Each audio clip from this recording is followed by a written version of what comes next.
হলো, তাই না রাখাল? কিন্তু আমাদের তো কষ্ট পেয়ে শোকগ্রস্ত হয়ে বসে থাকলে চলবে না রাখাল। আমাদের সামনে যে অনেক পথ, কঠিন পথ, সেই পথে কাঁকর বিছানো।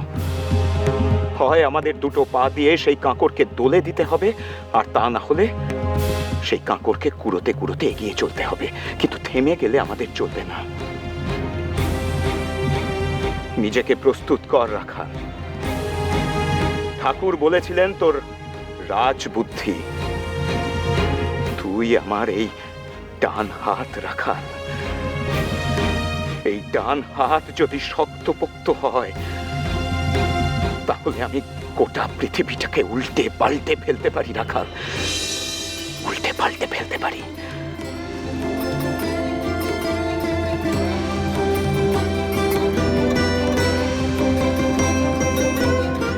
সাব্বাস রাখাল রাজা, এই তো চাই।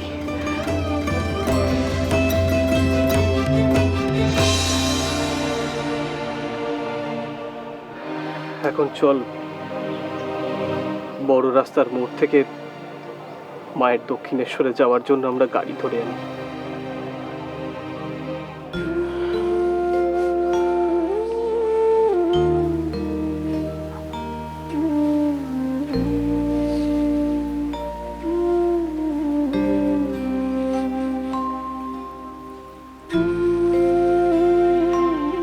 সেই গাড়ি এসে মার দোরের সামনে থামবে, তারপর দক্ষিণেশ্বর থেকে ফেরার পথে মাকে ওই দোরের সামনেই নামাবে। চল।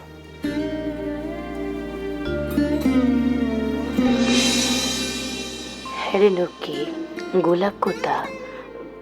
গোলাপ দিদি তো ওই তৈয়ার হয়ে পশ্চিমের দোরের দিকে ওই নরেন দক্ষিণেশ্বর যাওয়ার গাড়ি নিয়ে এলো কিনা তাই দেখছে। আমি সেই ফাঁকেই তোমার একখান কথা শুধু পেয়েছি। কি কথাটা? দোষ ধরুনি খুড়ি, আমি দেশ গায়ে যা দেখেছি, আত্মীয় পরিজনদের মধ্যে যা দেখেছি, তাই তোমারে শুধুচ্ছি। কথাটি কি বলাম রে? খুড়ো চলে গেছেন 4 দিনও হয়নি, এর মধ্যে তুমি দক্ষিণেশ্বর যাবে? মানে কত সব নিয়ম কানুন আছে, তুমি তো তা জানো। জানি বই কি লক্ষ্মী, এসব নিয়ম কানুন সেই সব মানুষদের জন্য যারা যেতের ভয় পায়। আমি আমার স্বামীকে গুরু বলে মেনেছি, আমার গুরু সব মানতেননি, আর আমারেও মানতে বলেননি। হাতের এই দুখান বালা তিনি আমারে খুলতে বারণ করেছেন, সাদা থান কাপড় পরতে বারণ করেছেন। তবু আমি যেমন লোকাচার মেনেছি, তেমনি আমার গুরুর আদেশ আমি কিছুতে অমান্য করতে পারবো নি। থাক লক্ষ্মী, তোর মনের মধ্যে কি দ্বন্দ্ব চলছে তা আমি ঠিক বুঝতে পেরেছি। অসুচির কথা বলবি তাই তো? আমার কথা নয় খুড়ি, লোকে এই অসুচের মধ্যে তুমি মন্দিরে যাচ্ছ, ধানে যে কি বলবে। ও মা, তোর খুড়ো কি বলেন জানিস? সূচি অসুচি এসব হলো কি মনে? তোর খুড়ো চলে গিয়েছেন এ কথা আমি ভাবিনি। তিনি আমার এই মনে রয়েছেন নিত্য সূচি হয়ে। আমার আবার অসুচি হয়ে মন্দিরে যাওয়ার ভয় কিসের রে মা? আমি যেতে পারবো নি। এই বেশ নিয়ে মন্দিরে যাওয়া আমার কাছে কোনো দ্বিধা নয়। তুইও মনের মধ্যে কোনো দ্বিধা নিসনি রে মা। তুমি এত শক্তি কোত্থেকে পাও গো খুড়ি, কোত্থেকে পাও? মা যেই দিন আসতে চাইবে আমি গাড়ি পাঠিয়ে দেবো। কিন্তু মা কিছু বলছেন না কেন? মা কবে আসবেন? আমি সবাইকে বলেছি, মানে আমার সঙ্গে যে বৌঝিরা দেখা করতে আসে তাদের সবাইকে বলেছি, তারা অধীর আগ্রহে মায়ের জন্য অপেক্ষা করছেন আর আমাকে বারবার জিজ্ঞাসা করছে কবে আসবে মা, কবে আসবে। আমি তো মা কবে আসবে কিছুই বলতে পারছি না। কিচ্ছু বলতে হবে না গিন্নি, যেদিন মা আসবেন সবাই জানতেই পারবেন। আরে গিন্নি, মাকে কি আমি যেমন তেমন ভাবে নিয়ে আসবো? মায়ের গাড়ির দুপাশে উর্দি পরা পাইক বরকন্দাজ থাকবে। হ্যাঁ গিন্নি। আচ্ছা, ঠাকুরের ভাইজি লক্ষ্মীমণি কি দেশে ফিরে যাবেন? আমি ঠিক জানি না, যেতেও পারেন। না গেলে এখানে ওনার দাদা রামলাল ঠাকুর আছেন, দক্ষিণেশ্বরে জাকিয়ে বসে আছেন, সেখানেও থাকতে পারেন। এসব ওনাদের পারিবারিক ব্যাপার, আমি সত্যি মাথা গলাতেও চাই না। আচ্ছা, লক্ষ্মীমণির দেশের বাড়িতে কে কে আছেন? শুনেছি ওনার শ্বশুরকুলে অনেকেই আছেন। কামারপুকুরে মা আছেন, ছোট ভাই আছেন, সেও যজমানি করে, 2 পয়সা রোজগার করছে। খাওয়া পড়ার কোনো অসুবিধা হবে না। উনি খুব দুঃখী, তাই না? গিন্নি, ঠাকুরের চলে যাওয়াতে আমরা সবাই খুব দুঃখী। আলাদা করে অন্য দুঃখীর খবর কি করে রাখি? তাছাড়া ওনার যখন বড় দাদা আছে, আমাদের এত চিন্তা না করাই ভালো।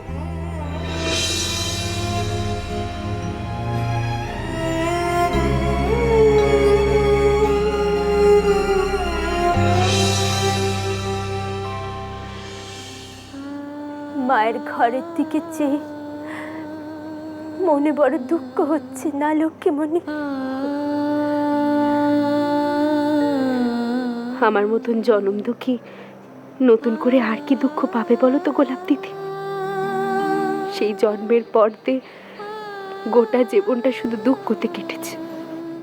সুখ কি জিনিস তা আমি জানি না, তাই দুঃখের স্বাদ আমার গায়ে লাগে না গো দিদি। ওই কথায় আছে না, অন্ধের কি বা দিন কি বা রাত্রির, আমার দশাও ঠিক সেরকমই। তোমার আর আমার একই দশা গো লক্ষ্মীমণি। না গো দিদি, তুমি আমার চেয়ে অনেক ভালো আছো। তোমার মাথা গোজার ঠাই আছে, দুবেলা নুন ভাত খেয়েও কি না খেয়ে হোক নিজের ঘরে দৌড় বন্ধ করে থাকতে পারবে। কিন্তু আমি, আমার খুড়ো আমার কাছে ছিল, কিন্তু দেখো সেও আমারে ছেড়ে চলে গেল। ঠাকুর তোমার মায়ের কাছে রেখে গিয়েছেন, মা তো আছে তোমার জন্য।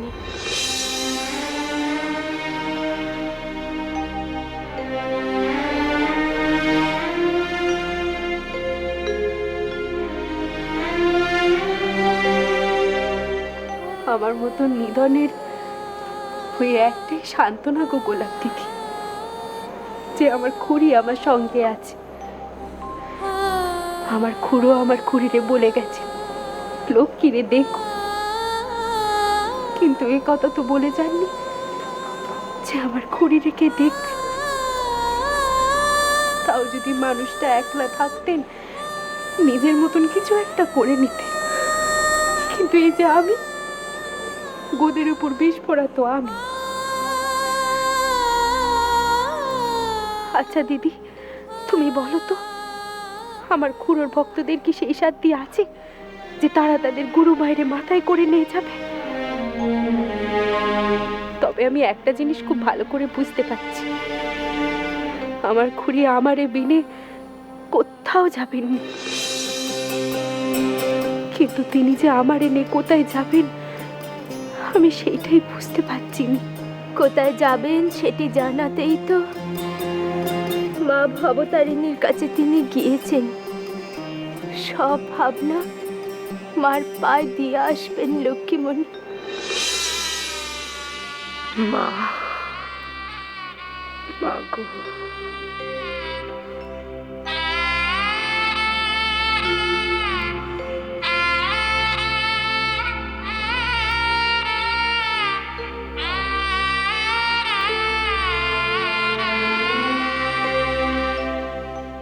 মা, মা গো, যে দায়িত্ব ঠাকুর আমারে দিয়েছে তুমি আমারে আশীর্বাদ করো মা, সে দায়িত্ব যেন আমি পালন করতে পারি।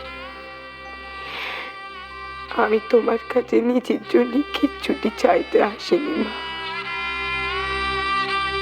আমি যেন জগতের সকলের জন্য কাজ করতে পারি, এই আশীর্বাদ তুমি আমারে করো। আমি যেন সকলের মা হয়ে উঠতে পারি, এটুকুর ভিক্ষে তুমি আমারে দাও মা, এটুকুর ভিক্ষে তুমি আমারে দাও মা গো, মা।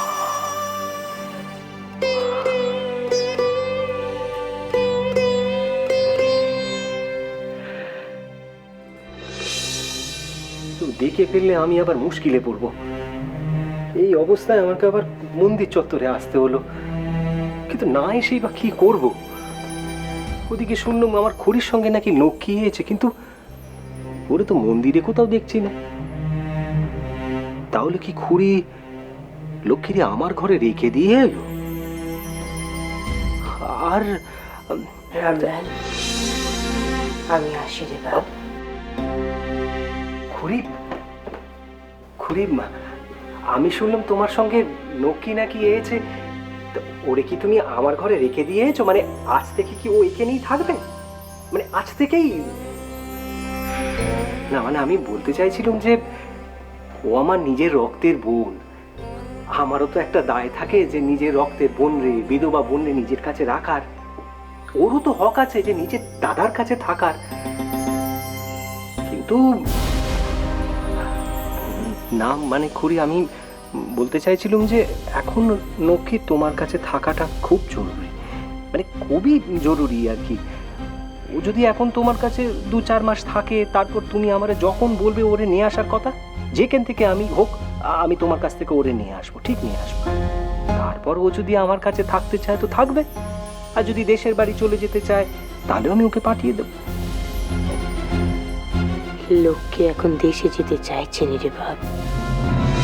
তার মানে খুড়ি ওরে আমার কাছে দিয়ে যেতে এসেছেন? আর ও তো আমার কাছে বোঝা নয় যে ওরে আমি তোর দুর্গরায় ফেলে রেখে দিয়ে যাব। ভয় পাসনি রামলাল, লক্ষ্মী আমার কাছে থাকবে। তা বেশ বেশ বেশ। তা এখন কি তুমি আর লক্ষ্মী দুজনেই কাশীপুরের বাড়িতেই যাবে নাকি? তোর খুড়ো যেখানে নিয়ে যেতে চান, লক্ষ্মীরে নিয়ে আমি সেখানেই থাকবো। লক্ষ্মী আর গোলাপী নবতের ঘরের সম্মুখে দাঁড়িয়ে রয়েছে, মন্দিরের বাইরে লেটো আছে। আমি আসি রামলাল। দক্ষিণেশ্বর থেকে সেদিন সন্ধ্যের মধ্যেই মা কাশীপুরে ফিরে এলেন। পরদিন সকালে নরেন জানায় মাকে এবার যেতে হবে। লক্ষ্মীকে সব গোছগাছ করে নিতে বলে, কিন্তু কোথায় যেতে হবে তা বলেনি। চললে রামের খুড়ি, যে জীবনে পা রাখতে চলেছ সে পথে চোখের জলে ভিজিয়ে দিওনি গো রামলীলার খুড়ি, ভিজিয়ে দিওনি।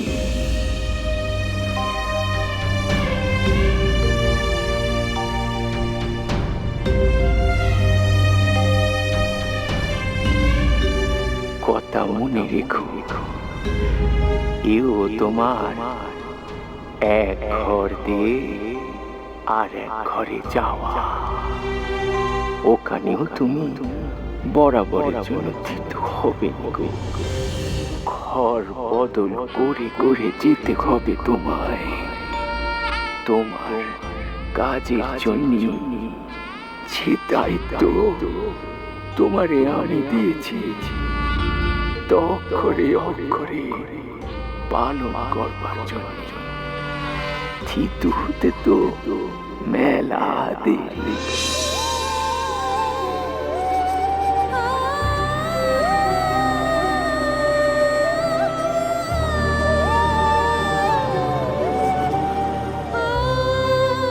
আপনি আমারে যেভাবে চালাবেন আমি ঠিক সেভাবেই চলবো ঠাকুর। কেবল আমার পথে, আমার চলার পথে আপনার সঙ্গ চাই।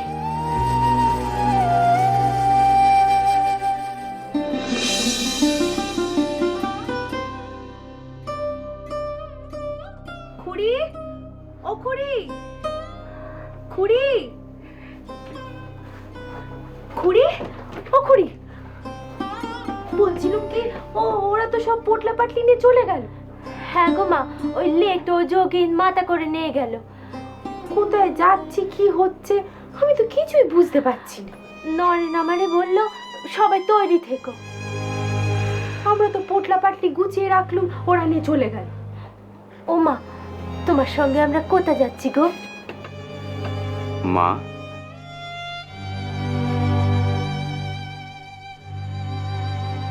বলরাম বাবু গাড়ি নিয়ে এসেছেন, আপনারা আসুন।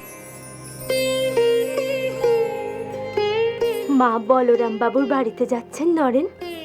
হ্যাঁ গোলাপ দিদি, বলরাম বাবুর গাড়িতে তোমরা মাকে নিয়ে যাবে, আর আমি আর বলরাম বাবু ভাড়ার গাড়িতে যাব। মাকে নিয়ে তোমরা এসো।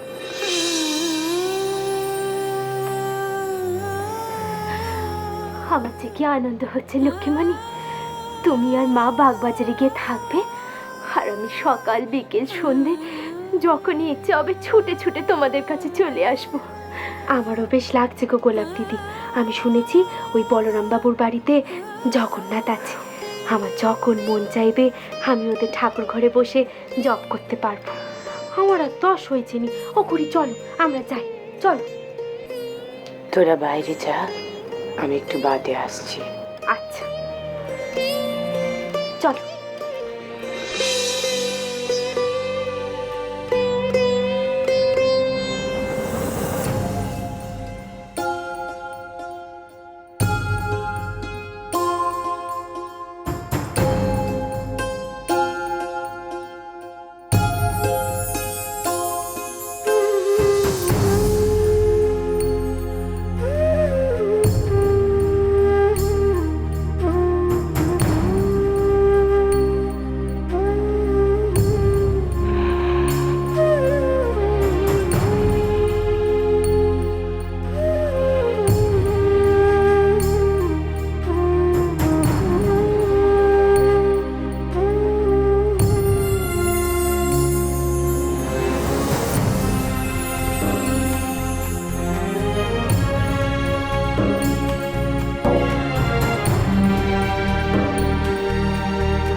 মুক্ত পুরুষ সংসারে কিভাবে থাকে জানো?